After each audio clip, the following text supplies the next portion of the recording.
امشب با خنده تو قرار دارم، عشقو از قلب تو انتظار دارم. میشه تقدیر رو پشت سر بذاری، میشه دوباره بخندیم تو عکس یادگاری. چشممو میبندم روبروت میشینم، عاشقم با دلم حال تو رو میبینم. تا توی تقدیرم قلبم و خاطرم و میتونم مگه تو بگیرم. آرامش من لحظه دیدار توه، حال خوشم کار توه، لحظه تکرار توه. با تو حقیقت شبیه خیاله، لبخند تو آرامش ساده.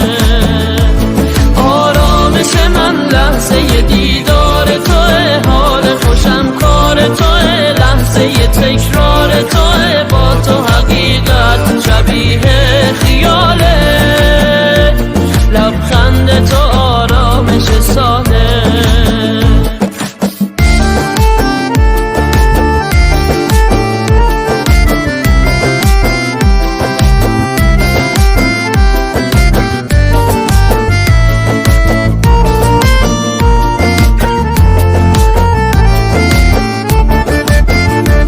چشمای تو این شبا مثل دوتا نیمه ماهن، چشمای من این شبا تا برسی چشم براهن.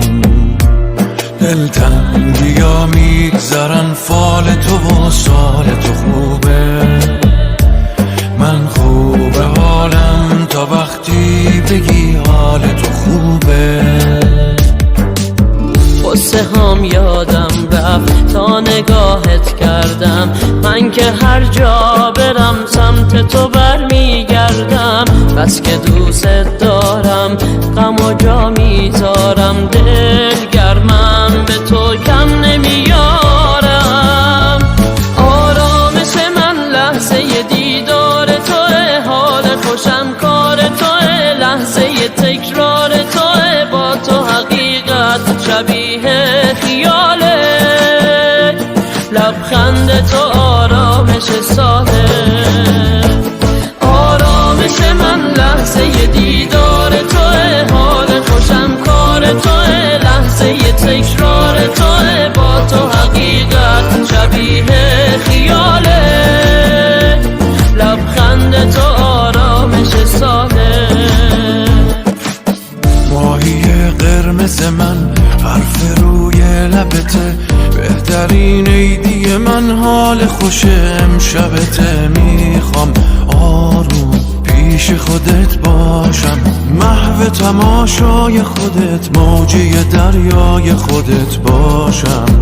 شب و بیدارم هر نفس با تو خاطر دارم.